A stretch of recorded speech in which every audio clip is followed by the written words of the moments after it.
My name is Taylor, and this is a quick disclaimer. This is not my story. The names of the characters in this story have all been changed as a matter of safety. The identity of the survivor who experienced what I'm about to read to you shall remain anonymous. You never raised a hand to me or even threatened to, but you were abusive. You took advantage of my helping nature, and I lost myself to helping you. It started off with things I would never have noticed. They seemed so small, but actually really big. Well, actually, it started off perfect. You were attentive, caring, kind, funny, smart, had goals and aspirations, were close to your family, talented, and had chosen a path in life different from your challenging upbringing. I was proud of you. You were my first boyfriend. We had just graduated college, and I thought the world was at our fingertips. But the world just got smaller and smaller as time went on. The things I should have noticed started 2 months into dating. We lived a few hours away from each other, but I always took the trips to see you. I rationalized that it was because I had 2 consecutive days off to accommodate travel, and you didn't. When you got your first job out of college, I was so proud.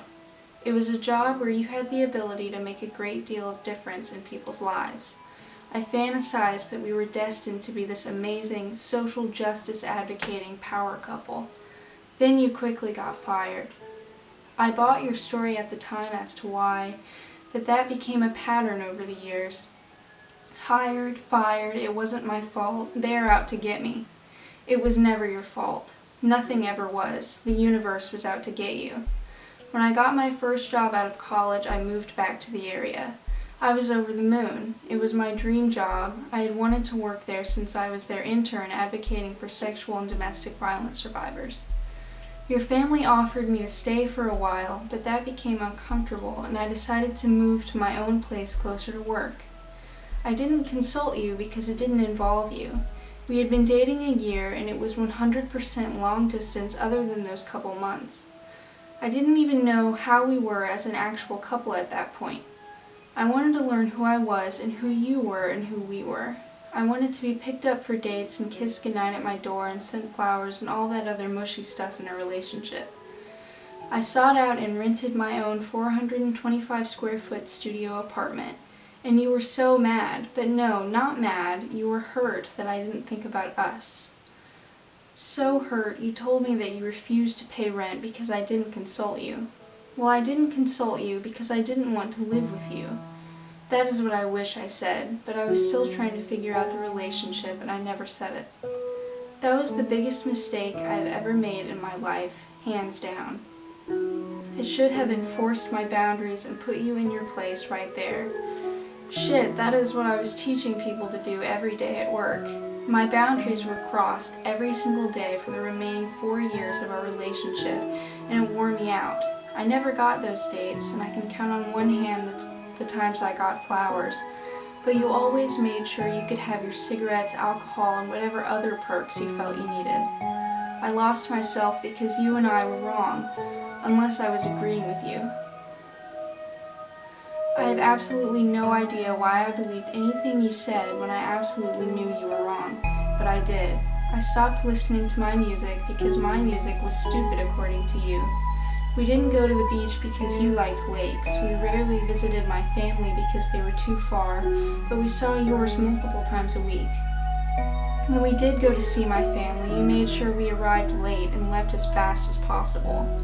I didn't get to go on a trip of a lifetime with my best friend because you wanted to come, and then decided we shouldn't go at all so that I could use the money I had saved to help you pay your debts. It didn't matter to you that she and I had been planning it since we were 11, or that inviting you and then canceling on her hurt our relationship. You needed my money for your bills. Jesus, the bills. You never held a steady job for those 5 years. You asked me to pay every bill under the damn sun because you got fired again. Because that manager was stealing and they blamed me. And I did it. I covered your ass over and over for years and years until I had nothing left. I drove myself into such debt that almost 3 years later I am only just crawling out of the hole I dug. All because every time I said no to you, told you I didn't have the money, or told you I was trying to rebuild the emergency saving account you made me feel like the scummiest human who ever walked the planet. You would slam doors and make noise. You would talk to yourself, but you would be speaking as if you were talking to me. It was always loud enough for me to hear, and when I would try to clarify or defend myself, you would say you were talking to yourself and I should forget what you'd said. That drove me up the wall. I could never defend myself from you because you either weren't talking to me or made me the aggressor. Every single time.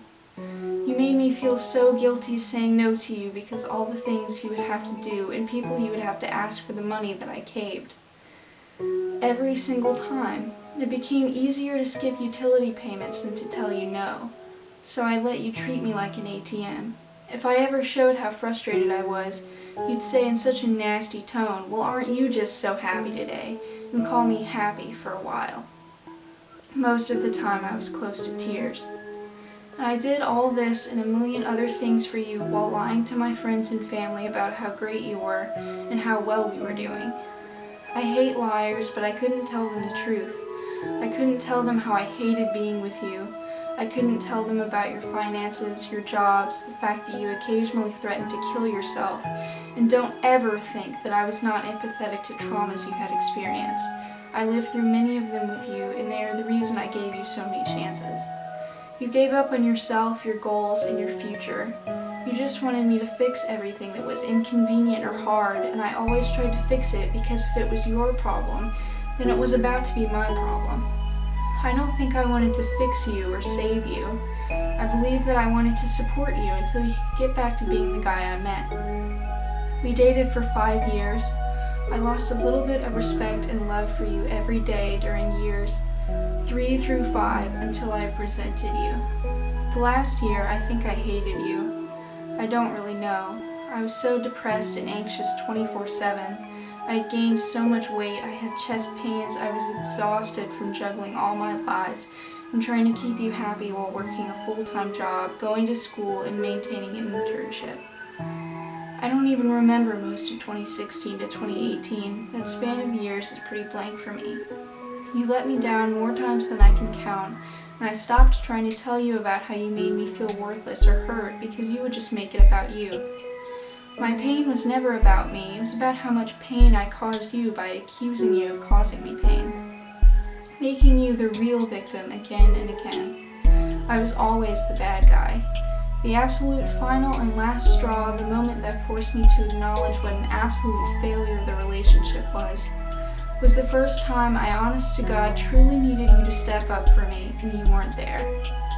My family home burned down with our dog inside. I will never forget the sound of my mother's and brother's voices on the phone. You did not leave work when I called to tell you what had happened. You finished your shift. The next day, I drove those 3 hours to my family by myself. You showed up a day or two later. You were supposed to be there in the morning, but you didn't show up till late afternoon. You stayed for 4 hours and went back home. I was relieved. I didn't want you there anymore. But the fact that you didn't want to be there for me after everything I had done for you pissed me off, and I never forgave you for what you didn't do back then. That was in August 2017. I fought through 7 more months. I didn't know how you would react to the breakup, and I needed my timeline and escape plan to be correct and clean cut. I told you a month earlier than I planned to, though, because I was dying inside. You were pissed. I felt air in my lungs for the first time in years. That extra month was excruciating, though. You never hit me, but you terrorized me. I slept at friends' houses and avoided our apartment more than ever before. In talking to mutual friends afterwards, I realized you fooled everyone all those years. They knew your side of events on a lot of things in our relationship, but they didn't know the truth. I had never told them. I didn't think it was their business. A lot of truths were discovered during those conversations, and I can never thank those particular friends enough for their validation and unwavering support during that time. You know who you are. You have occasionally tried to poke into my life over the years, but I am completely comfortable shutting those doors in your face. I don't feel the need to protect any part of you anymore.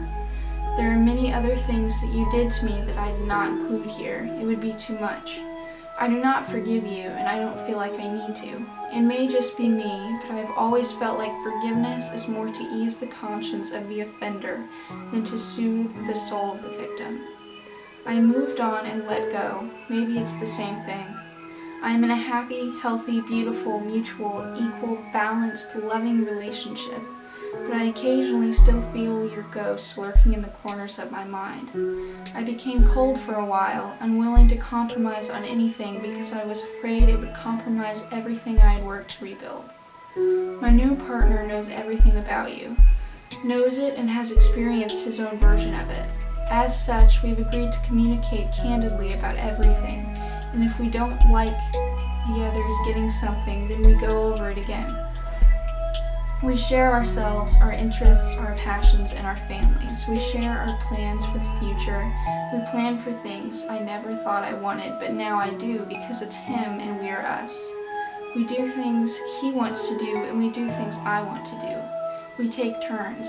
We engage in each other's interests with open minds.